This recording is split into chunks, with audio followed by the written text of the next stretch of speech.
Oh.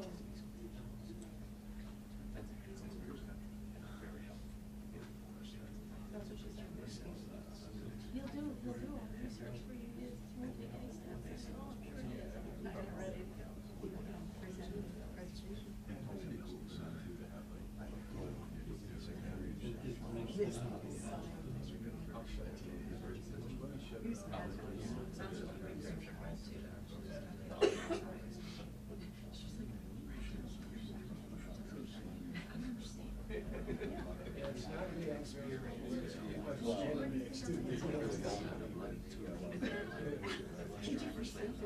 And they all buy it. I'm like, no.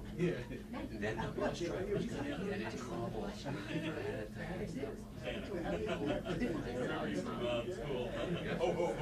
didn't recognize him. And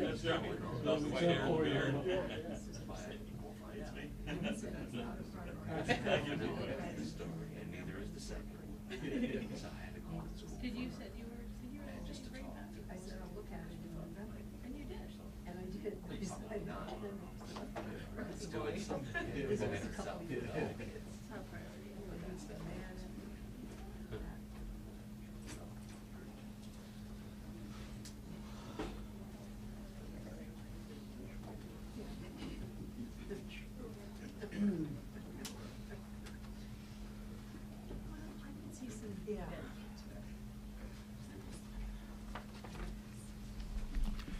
Well, good morning. It's great to be back in Palm Beach County, here in Palm Beach Island. I'm going to make some remarks, and we are going to hear from Haley Robson and Jenna Lisa Cordovez, who were, both victims of Jeffrey Epstein back in the day. And, they say that justice delayed is justice denied, and I think in many respects this whole ordeal has proven that to be true. We came in as governor back in 2019, and I know there was a lot of questions about what happened down here. How did you end up with this situation where you had basically a sweetheart deal? And then, of course, it did lead to this bubbling back up at the end of last decade. But the reality is the investigation was largely stymied because you didn't have access to the grand jury materials. And so we were looking and saying, okay, well, there's not much we can do. Clearly there was legal fights about that. But I think the legislature and I agreed that there needs to be a mechanism in some of these rare circumstances where people can get the truth and where we can try to pursue justice. And so we're now sitting here decades later, and you've had Epstein, and then Maxwell is actually in prison in Florida, and yet nothing else has ever happened with any of this. How is that possible given the magnitude of what was going on? And what was going on in Florida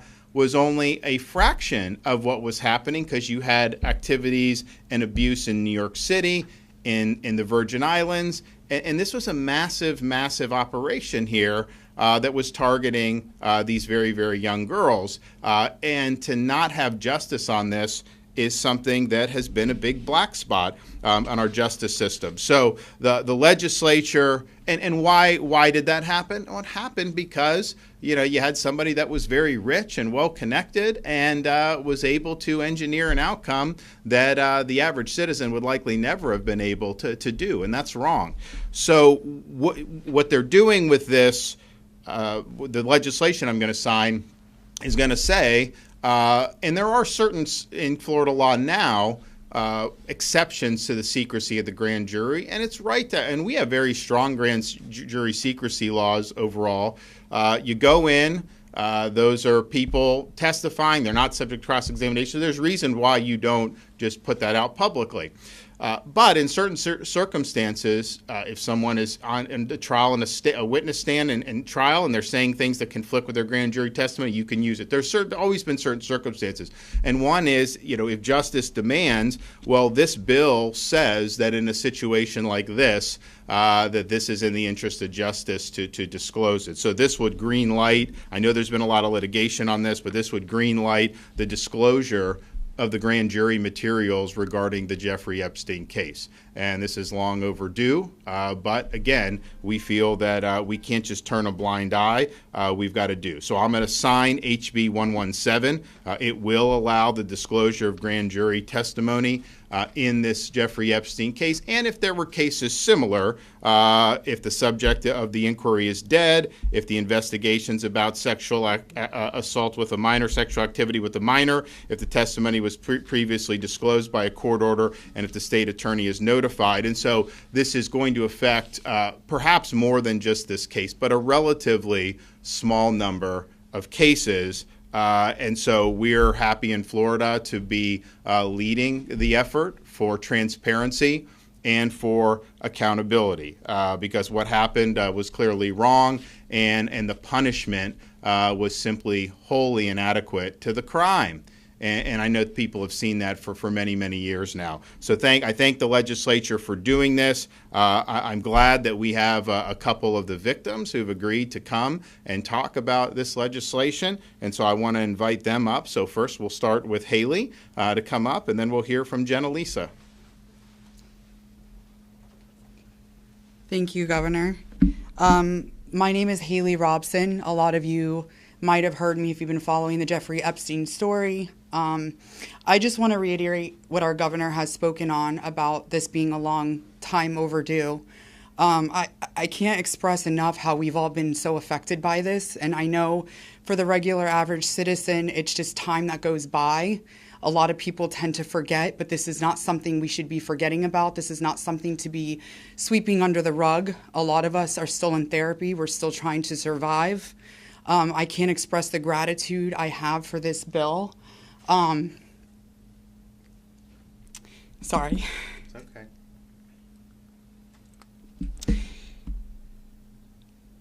I never thought that this would be in our cards, but as I stand here today, I just want to thank all the people that believed in us, our attorneys, our therapists, everybody who came to support this bill, our amazing governor.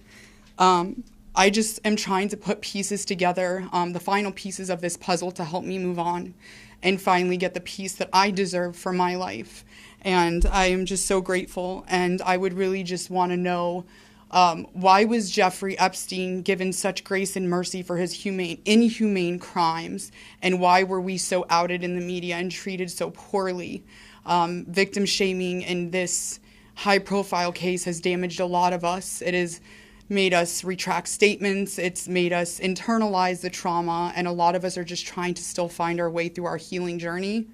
And I just want to remind everybody to please be kind. We are all still struggling with this, and we just want to understand what happened. So thank you. Good job. All right, Jenna Lisa. Thank you, Governor. My name is Jenna Lisa, and I am one of many, many victims of Epstein's. I was one of dozens, if not hundreds, of children abused by Epstein for over a decade. We have had no closure whatsoever on what has happened with these crimes. Epstein was charged for his crimes in 2006, and we are finally going to learn why. We have been left in the dark for so long with no answers to what is going on and why things played out the way that they did. It would have saved literally hundreds of girls from being put in a position that none of us ever wanted to be put in. We are so very grateful to get a little bit more answers and pray that more justice comes out of this, and we couldn't be more proud that we're getting this for the first time ever. I mean, really, seriously, first time. So thank you, seriously. Absolutely. All right, well, whoever wants to come up, we'll make it official right here.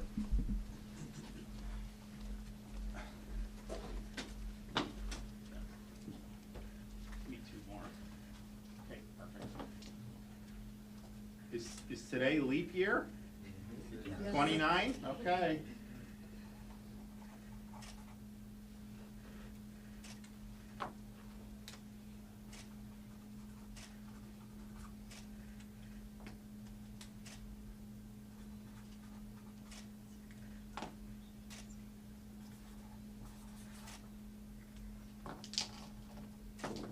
So that's in the books. Long time coming.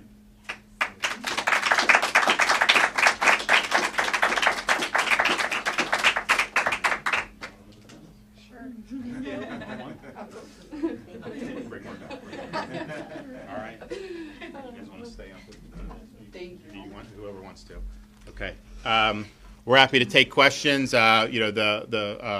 of the women are willing to also entertain some questions, and so just let us know. Chris? Yes, thank you, Governor DeSantis. First, I'd love to hear from some of you, the two ladies. What will this mean to you, and do you think you're finally going to get answers? And then I had a question for the governor, too, if that's okay. Go ahead, get in front of the mic. I think that my journey is very different from some of the other victims. It's very unfortunate. I think I was categorized in some places I didn't belong. And I think that with these documents coming out, it's going to shed light to what I've known this entire time. And I'm just really excited to see what is and what is not going to be in these documents. And I think it's going to be groundbreaking. And Governor, thanks. Sorry. The prosecutor who gave this sweetheart deal was a man named Alexander Acosta. He was later appointed to be Donald Trump's Secretary of Labor. I'm just wondering why you decided not to make that an issue in the presidential primary. And I also wanted to know what you think about Laura Trump becoming the RNC chair. Well, so on these, the documents released will perhaps shed some light on, because I think a lot of people may not remember that this was a deal that was really engineered with the Southern District of Florida, the U.S. attorney, or the federal.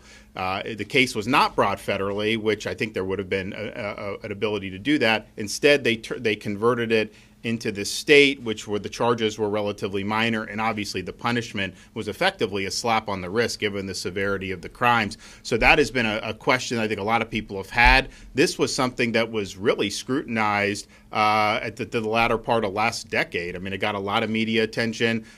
Clearly, the secretary at the time was under pressure, and that really caused him, a lot of problems with remaining in office. So that's kind of been vetted on that. And in terms of, and I did say during the presidential campaign that the federal Epstein files should be released, and I was committed to do that. I would challenge Joe Biden to do that now. I think a lot of these victims would appreciate that, because there's still a lot of unanswered questions about how this happened. Yes, sir. Yes, Governor. It was in addition to getting knowledge, but what these papers might release.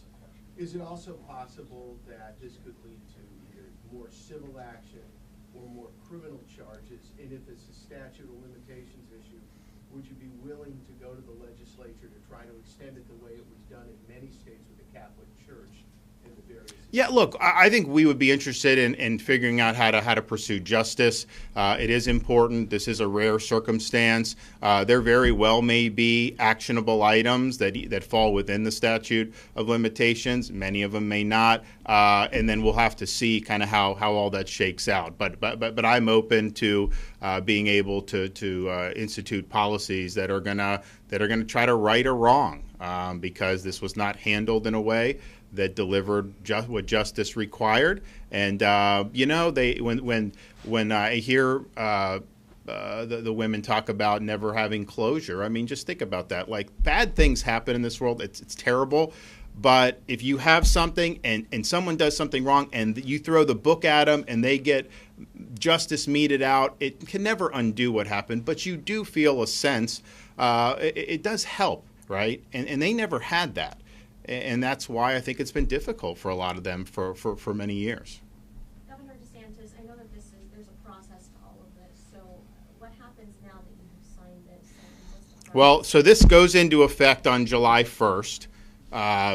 That's typically what the legislature does when they do legislation. So that'll be the law of the land, and so this will be you can petition to get this released, and the law as written now will effectively compel it to release. If a judge wouldn't do it, you would be able to appeal and get that overturned based on the text of this new law. So I think that that's a positive thing. Governor, how soon do you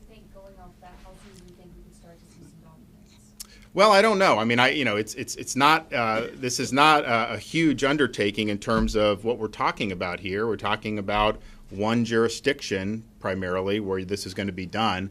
So I don't think it should take forever and a day. I think the legal hurdles will be cleared. And look, I mean, when you're dealing with grand jury material, there's a lot of sensitivity with that, even for the custodian of it. Even if that person may think some of this stuff has public interest, there are laws in place. So I get that. Well, now we've cleared the road for this, and so this should be something that happens very quickly, and hopefully that we get more answers. You guys have anything more to say? I have a question for you. For me? For you, even though I'm not part of the media. My question for you is, in regards to the documentation that you just signed on the bill, for them to be released, is there any information in those documents that's going to be filtered, or are those documents going to be released as is, protecting the victims? So there is a possibility that a judge could order certain things redacted. That is possible, but I think it's structured in a way where that's disfavored. So, but that could be something that could be litigated. But I think by and large, it's erring on the side of disclosure, and that's just basically how the legislature decided to structure it, because this is not just applying to Epstein. I mean, this is something that's on the books now in the state of Florida going forward. I mean, it could be used in the Catholic Church situation. You could absolutely have that if you had somebody that was abused decades ago, and there had been a grand jury investigation that was unsatisfactory. You would be able to potentially, and the perpetrator, alleged perpetrator, had been deceased, then you can go in with that too. So it's not just for that. So I think they structured it with that in mind. All right. Well, thanks everybody. Thanks for coming out. Thank you so much. Thank you.